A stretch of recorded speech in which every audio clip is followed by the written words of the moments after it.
Nice. Great. So let's just dive right in. Hey, everyone, this is Tijo with the Arcane Bear. We've got a wonderful guest today. Natalia, the CEO of Propy, has decided to share her time and her story with us.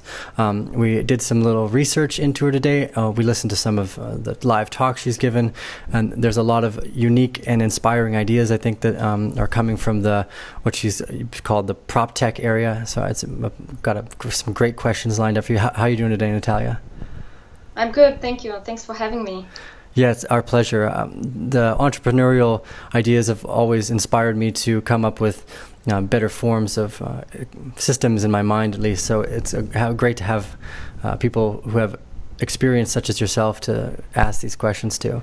So one of my first ones was, you had started a business when you were 20 years old. What first inspired that leap into wanting to be an entrepreneur and starting your own company? I guess my experience in post-Soviet country, where I didn't see any good stable company to join, so I thought that it makes more sense just to start your own company and achieve some dreams. So I was very inspired by software and web design. After graduating as a software engineer, I just started a small company and I started to make websites, design concepts, and I think it's just something in between creativity and software and coding, which attracted me, and I wanted to make my customers happy with all we did in the company. Wow, you dove right in with all the necessary tools, it sounds like, too, with the want and desire to create a better customer experience. And very, very valuable. I think a lot of people miss that part in product production. So you had also just mentioned before we started recording here that you had done traveling with some of your entrepreneurial work as well, and that it had that your next move from the web development was into a real estate company itself? Yeah, that's correct. So I moved to Bulgaria when I was 19 years old, started this web design studio, and then 2004, the country announced that it enters the European Union, and many real estate investors from UK and other countries were interested to invest in Bulgaria. So we transformed our web design studio into a real estate development company, where we started to develop concepts, very beautiful brochures, architectural plans, and we just had all this nice concept that we could sell off-plan to foreign investors. So they literally were buying pictures and dreams, and then we needed to execute all the promises. So the first project was built in 2 years, and our customers saw that we delivered the quality. Everything that we pictured in their mind was accomplished. They were very content, so we proceed, and we made a couple of other projects. Well, that's good, and we're moving on with a great track record so far. So was there a connection between the bridge and the work you were doing and how Propy started to form? Yeah, sure. So for 12 years of experience in foreign real estate transactions and building those resorts for foreigners, we see that many those foreign investors are not aware about processes, purchase processes, about the rules in the markets. They didn't know how to look for properties. In many cases, they would invest both in Bulgaria and UK and Dubai and the US. So all of them, they would have questions how to discover a property, then how to buy a property.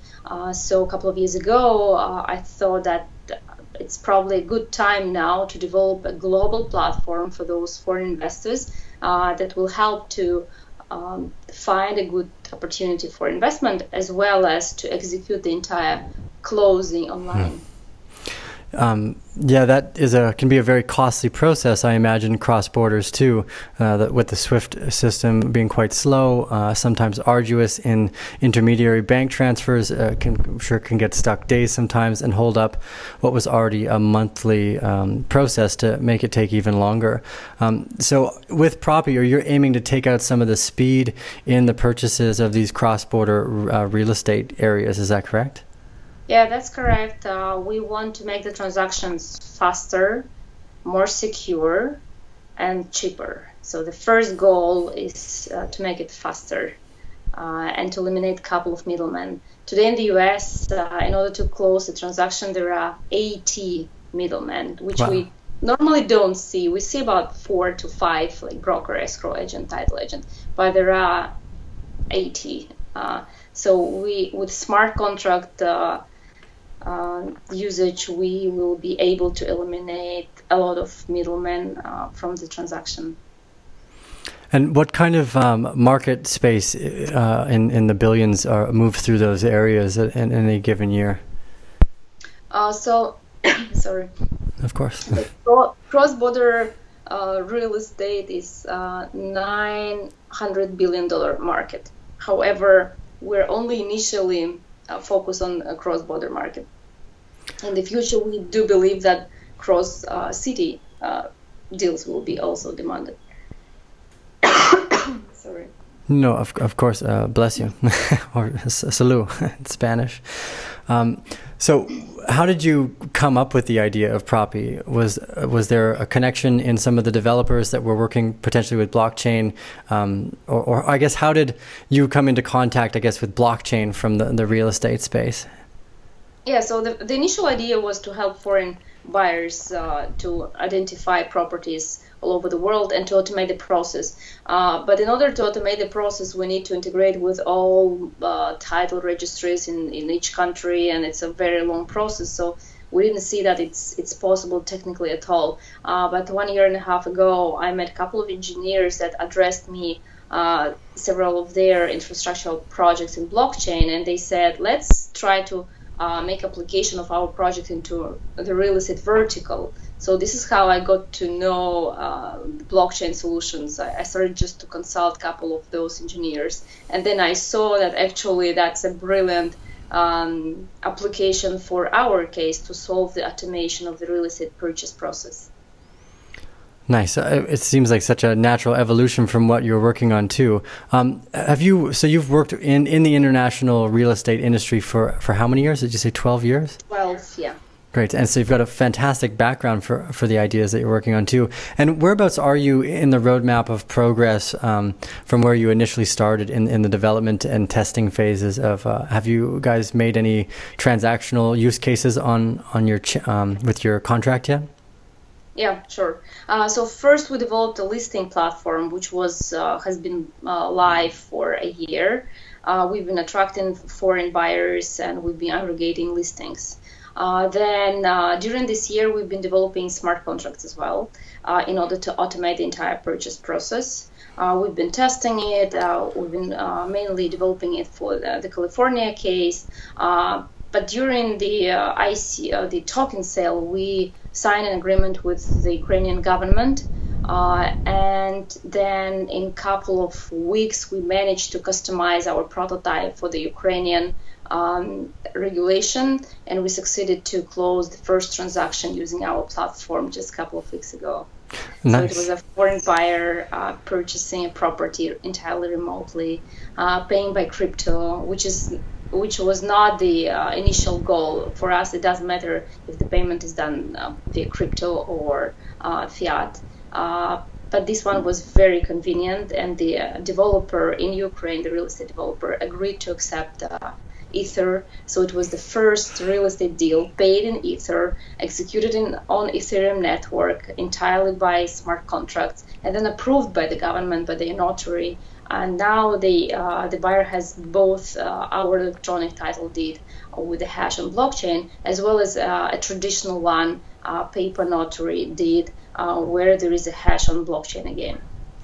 Wow, that's brilliant. What an exciting story, too.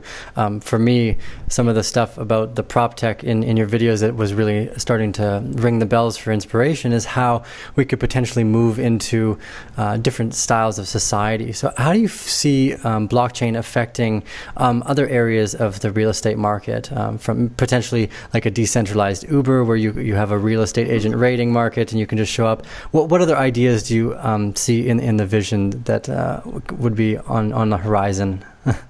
Well, a very, very organic way for decentralization in real estate is new Airbnb like platforms. Whenever we see sharing economy products, we always can get rid of the middleman and actually make the interaction between one side and the other side via blockchain. So that's the first thing that would come up as an idea. Then we would see a lot of buildings to ICO. So anyone could crowdfund a new project, have a token that represents a share of the future profit or the development company. And of course, we know that real estate projects are very profitable. So that's a new direction. We see already a couple of projects in real estate that are doing ICO.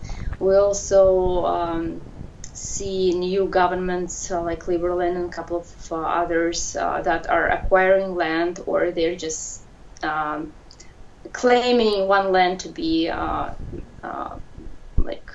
separate government, independent government. And then, of course, they have this land, they need to develop this land, and there are many ideas on how to govern this land, how to sell it again using crypto and tokens. Nice. Yeah, this sounds like a fun future. This self-governance added in through smart contracts seems brilliant. So with the Propy token, is there a specific utility for the use of the token on the platform? Yeah, that's correct. So there is a need of Pro tokens in order to complete the transaction in real estate. When you purchase a house, you use our system where smart contracts execute certain conditions, like the purchase agreement, the payment, and then the culmination of the purchase is ownership transfer on blockchain. So this is where you need Pro tokens. So you would use our system, and our system will buy these tokens on behalf of you if you don't have those from the market. Nice. So it's used as a function of the contract as well as does it actually hold the data for the blockchain hash on the for the title, etc., for the mortgage or whatever it might be? Yeah, no, we still don't work with mortgages and with the banks. So for now, we service only cash buyers. But when you receive an electronic title deed from us, you will have a hash on smart contract. And this smart contract is executed only after receiving the Pro tokens. Ah, nice. Okay. So Pro tokens will unlock the smart contract. Okay. And we have already a couple of articles describing our first transaction. And this week we will publish a new blog post. So you will be able to actually see how the first transaction happened, the payment in Ether, then the payment in Pro token that unlocks the final smart contract. Brilliant. We'll make sure we post all of your links below. That way people that are interested in learning more about Propy can find them. It's propy.io, is that correct?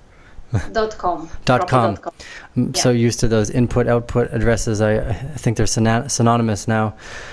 Yeah. Can you tell me more about what you see the future like with smart cities and where the vision might end up leading into local municipalities instead of large governments? Mm-hmm. Well, we do envision that the local municipalities and smart cities will use more blockchain-enabled governance systems. Let's say like infrastructural projects could be crowdfunded by the citizens, by the residents of the city. Then the IoT devices in the city could communicate between each other via blockchain. They wouldn't share your personal data because it's all, again, governed by blockchain. We know those identity projects like Civic, for example, where you can identify yourself, but the company itself doesn't store your data. So you can actually manage and say what kind of data you can share. And in a municipality, there are many applications in blockchain. Let's say each city can issue their own color coin. You can dedicate some services to the city and earn those coins, and then use those tokens, let's say, in a public transportation. And so yeah, there are so many useful applications. Yeah, this for me, I think, has been one of the most intriguing parts of the space. I remember when Bitcoin first came out, and I was obviously intrigued by a type of money, a transactional layer that was a bit more decentralized. But to see now the more widespread capabilities of what technologies like blockchain can start to affect on the local level is so unique to me, because it reminds me of those more the municipal is the right word for it, but those smaller scale governments that have a better job of governing their immediate infrastructure than a large scale bureaucratic government generally that doesn't know the roads that need to be painted or something like that as much as the people who live there, and the efficiency that of the people who would just fix it that already live there has been. So for me, the municipal style has always been something to kind of aim for. So to see it show up in technology like this as well has been extremely eye-opening for myself. Yeah, it's really fascinating. And again, like if you see that you need to fix something, you can volunteer or earn your tokens, municipality tokens, and go and use it. Use any other services that the municipality provides. So there are many, so many win-win situations where the citizen can be helpful to each other in one city. Yeah, and you get a direct choice on the infrastructure projects that you want to stake yourself in and share your reputation, I guess, in some way. It looks like a very unique landscape that we're entering into with all these new technologies, and I'm quite excited to see where it brings us. Natalia, it's been a pleasure chatting with you. Remember everyone to give us a thumbs up and check out propy.com. You can find more about them there. I think they've got a bright future ahead of them, and with brilliant captain at the helm of the ship, they should be in for a nice ride. Remember to leave us comments, questions, all those fun little tidbits down below, and we'll see you guys on the side. Natalia, again, thank you for sharing your time with us today. Thanks everybody. Bye.